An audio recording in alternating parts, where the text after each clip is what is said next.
Урматтуу төрага, мен эмне бирдеме күлкүнүчтүү нерсени айтып атамбы? Бир мандат округтан келсем деле, анча-мынча менин коллегаларымдан караганда добушум көбүрөөк келген мен. Сунушту бергенде деген по закону коюп берсеңер болмок. Смешно вам? Смеяться будете в другом месте.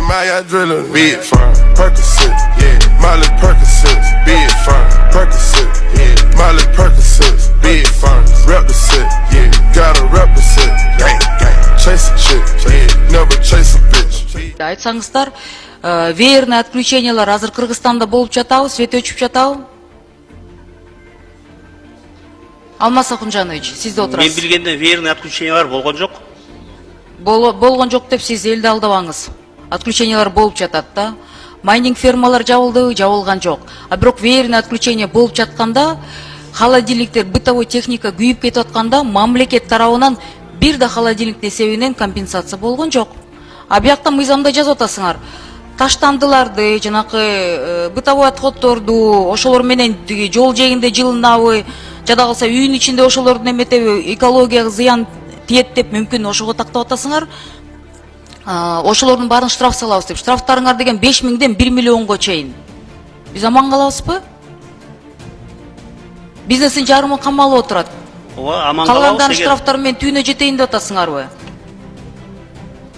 Мен ушу мен таптакыр түшүнгөн жокмун да. Шарттарды түзүп берип туруп, дүйнө жүзүндө деген корову сначала откармливают, а потом доят.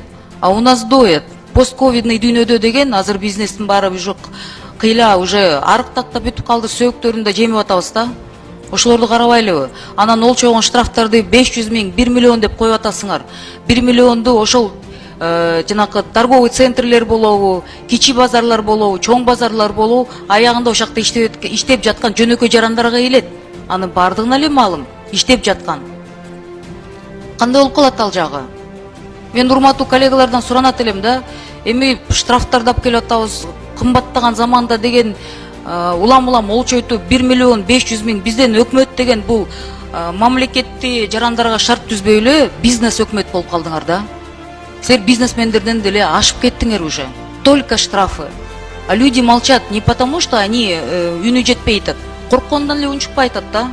Бирок бул бир күнү жарылат. 1 миллион деген кандай акча? Электроэнергия деген штрафтар болуп атканды мына мэрия билет, аны региондордо губернаторлор билет. Аны деген заключение келгенде МЧС эмне деген заключение берип атасыңар? Анда бизнестин баары билет да. Аяктан мамлекет тарабынан веерный отключение үчүн, жанакы электроэнергиянын замыканиясы үчүн өрт болду деп бир гражданинге бир холодильникти компенсация кылдыңарбы? Жок.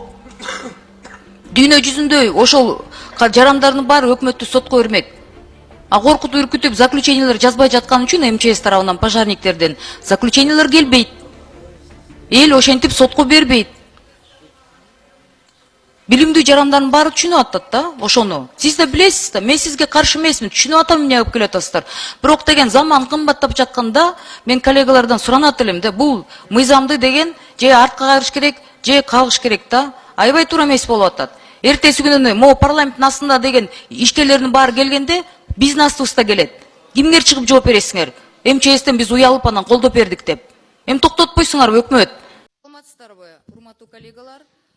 Урматтуу төрага, кечөө биз деген төраганы сизди, орун басарларын, комитеттердин төрагаларын безальтернативно шайлап бердик. Бүгүн болсо комитеттердин орун басарларын шайлоо коюп турсуздар. Кечөө диктатура, бүгүн демократия болуп калыптыр. Кандидаттардын ортосунда, депутаттардын ортосунда деген ызы чуу чыгарбай, кечөөnkү жолуңар менен эле безальтернативно кандидаттарды белгилеп коюңуздар деп мен суранат элем. Сиз жакта сүйлөшкөнчөктү, биякта ызы чуу болуп атат. Раз уж решили пойти путем диктатуры в парламенте, идите до конца. Бүгүн биякта деген азыр орун басарлары деп, биякта эл түштүк түндүк болуп, ака, ука, эже, сиңди болуп бөлүнүп атабыз. Туура эмес болуп атат. Комитеттердин төрагаларын шайлап атканда сураган жоксуңар. Вицелерди шайлап атканда сураган жоксуңар. Төраганы сунуштап атканда бир да альтернативдүү кандидаттарды чыгарттырган жоксуңар. Азыр болсо биякта орун басарларын жаңы келген депутаттар, вы еще не разобрались, но булардын деле ой пикири бар да. Же кайрадан шайлоо кылып туруп кайра барыңарды шайлайлы, же кечээ күнүңөрдү улантып туруп бүгүн деген ызы чуу чыгартпай нормально культурно бүтүргүлө. Туура эмес болуп атат. Сиз баарын байкап атасыз, анан азыр танып жок, андай эмес деп айтпаңыздар. Может быть, пока вы там совещаетесь, вы не видите, что здесь на палате происходит. Мен биринчи жолу шайланган жокмун депутат катары. Атмосфераны көрүп атам, түшүнүп атам. Сыртта эл туура эмес түшүнөт азыр. Рахмат.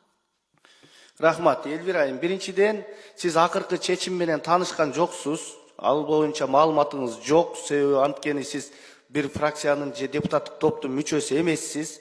Сиз алгачкы сөздөрдү айтып атасыз. Биз акыркы жыйынтык эч кандай атаандаштыгы жок эле, шайлоосу жок эле, ар бир комитетке 3төн орун басардын фамилиясы менен чектелдик. Эч кандай андай маселе болбойт. Бул бир. Экинчиден, сиз туура бир нече жолу шайланган депутат катары мен да сизге айтып коет элем. Түндүк, түштүк, тиги бу деген маселе бул жерде болбош керек. Бул маселени көтөргөндүн өзүнүн жоопкерчилиги бар. Эч кандай андай сөздөр бул бийик трибунадан, парламенттин жыйындар залынан мындан кийин айтылбаш керек. Сиз ага жол бербеңиз. Мунун жоопкерчилигин өзүңүз жакшы билесиз. Эч кандай андай бөлүнүү жок бул жерде. Эми анча-мынча сөздөрдү бул жерде расмий түрдө микрофондо айтыштын кажети жок. Биз ошондой чечтик. Мына акыркы чечим лидер фракциялардын бардыгы менен кеңешип туруп чечтик. Эч кандай ызы чуусу жок эле, кечегидей болуп бүтөт. Рахмат. 5-чи микрофон.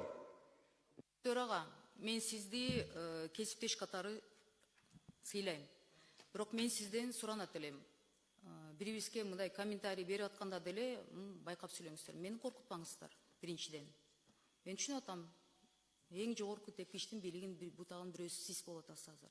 Бирок калыс ой пикир болуш керек. Сыйлап, урматташ керек бирибизди.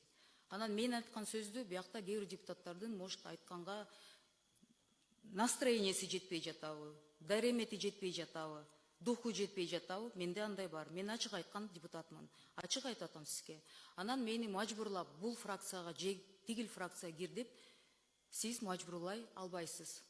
Мени шайлаган элим бар. Ошол эл деген келгенден кийин бизге өзүнчө убакыт бөлүп бер.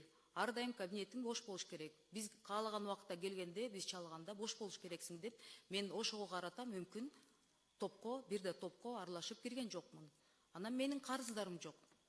Ошондуктан ошондой чечимге келдим. Мен сизден суранат элем. Будьте аккуратнее в выражениях, пожалуйста. Рахмат.